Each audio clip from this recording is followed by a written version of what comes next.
सभी दोस्तों को मेरा नमस्कार। मैं अनिल सैनी आपके बीच में फिर उपस्थित हो गया हूँ।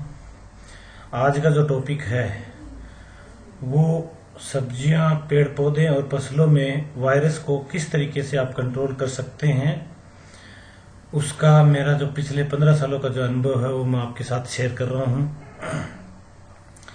वायरस एक ऐसी बीमारी है जिससे मार्केट के कैसे भी प्रोडक्ट हो, इनपुट हो, उससे कंट्रोल नहीं किया जा सकता है। वायरस की जो लाइफ होती है वो 30 से 40 साल तक जिंदा रहते हैं। वायरस बढ़ने का जो मुख्य स्रोत होता है वो थ्रिप्स होता है। थ्रिप्स के माध्यम से वायरस बढ़ जाता है और किसान उस अवस्था में सोचने पर मजबूर हो जाता है कि उसने बीज के ऊपर जो खर्चा किया, जमीन उसकी पूरी रुक गई और फिर भी उसमें उत्पादन कुछ नहीं हो सकता, क्योंकि वायरस जब होता है तो पौधे की जो पत्तियां हैं वो मुड़ जाती हैं, जिसको अपन अंग्रेजी में लीफ कर्ल कहते हैं, हिंदी में माथाबंदी रोग कहते हैं। पत्तियों पे क्या होता है कि जो पत्तियों के ऊपर जो नसें होती हैं उस नसों को कट कर दिया जाता है। रस जो चूसक जो कीट होता है उसके द्वारा उसको रस को चूस लिया जाता है, तो वो आगे से वो सूखने लग जाती हैं और वो मुड़ जाती हैं। और मुड़ने के बाद में पौधे में प्रकाश संश्लेषण की जो अभिक्रिया है वो रुक जाती है और पौधा भोजन बनाना बंद कर देता है।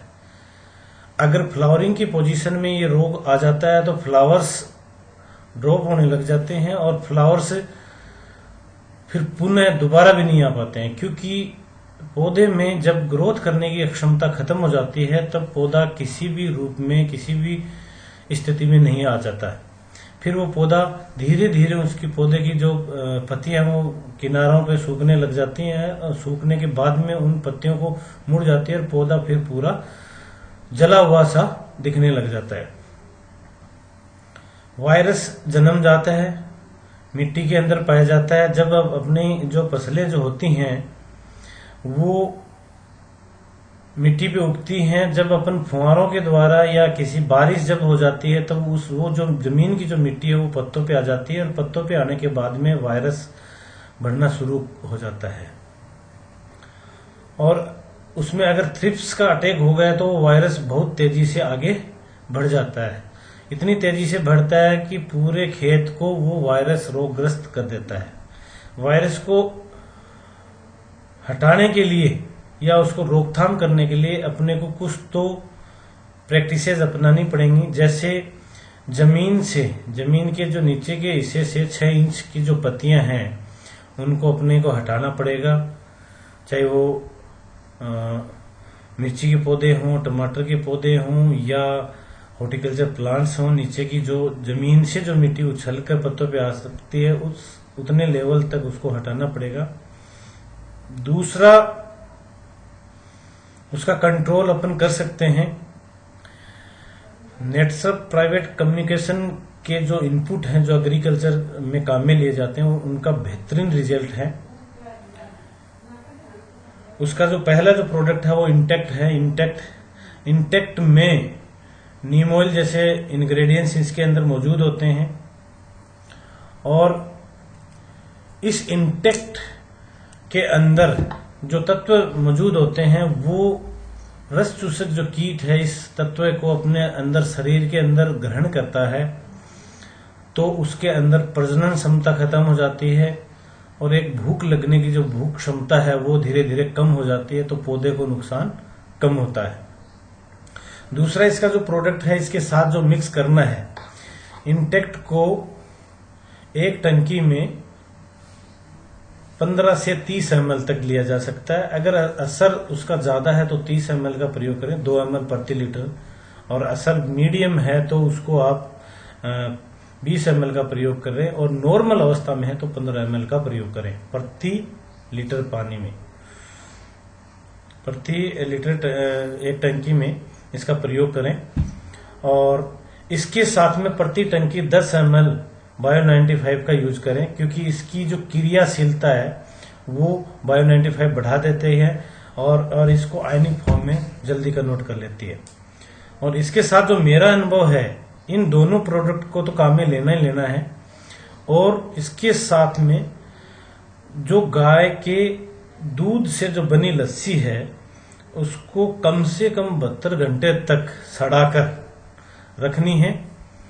तांबे के बर्तन के द्वारा उसमें सड़ानी है, या तो तांबे के बर्तन में उस लस्सी को डाल दिया जाए, या उस लस्सी के अंदर कोई तांबर पत्थर है, वो प्लेट है, उसको डाल दिया जाए। 72 घंटे के अंदर इसमें रिएक्शन होती है, ये एक प्राकृतिक जहर हो जाता है।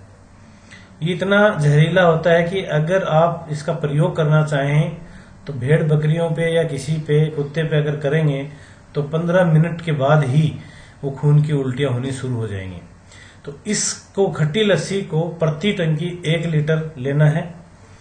और इसके साथ में देसी गाय का जो गोमूत्र है, देसी गाय के ऊपर मैं इसलिए जोर दे रहा हूं क्योंकि देसी गाय में 90% रिजल्ट्स हैं, और अन्य अगर गोमूत्र लेंगे, अन्य पशुओं का लेंगे तो उसमें 30 से 40% रिजल्ट्स हैं।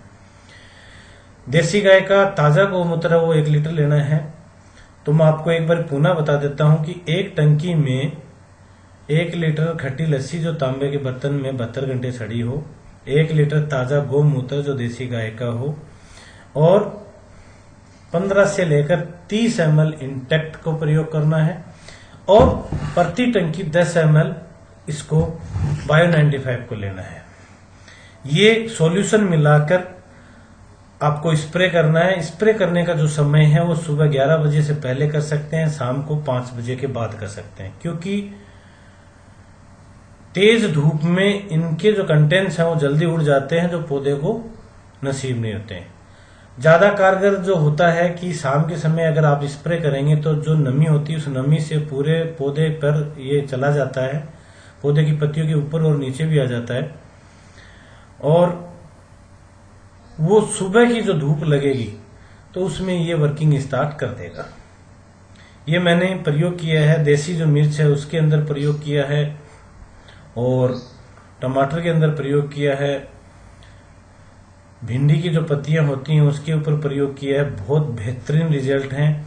अगर आपकी फसल में बहुत ज्यादा इसका रोग है तब आप इसको 4-4 दिन के अंतराल में 3 स्प्रे करें, और अगर इसका असर मीडियम है तो 7-7 दिन के अंतराल में 3 स्प्रे करें, और अगर इसका असर नॉर्मल है तो 10-10 दिन के अंतराल में 3 स्प्रे करें। क्योंकि किसी भी मेडिसिन का जो रिजल्ट है, प्रभावी जो इलाज होता है वो 3 टीकाकरण होता है। कोई भी डॉक्टर से आप किसी भी प्रकार की दवाई लेते हो तो मिनिमम 3 डेज की जरूर देता है, क्योंकि 3 बार किए गए स्प्रे में आपको रिजल्ट देखने का जो असर होता है उसका परसेंटेज बढ़ जाता है। तो दोस्तों, वायरस अगर लगा है और आपको लग रहा है कि हमारी फसल खत्म हो रही है तो आप इस नुस्खे को इस्तेमाल कर सकते हैं, और इस नुस्खे से आप अपनी फसल को यथास्थिति बचा सकते हैं, और पर आगे आने वाले दिनों में उसमें अच्छा प्रोडक्शन ले सकते हैं। दोस्तों धन्यवाद। इसी के साथ में नमस्कार।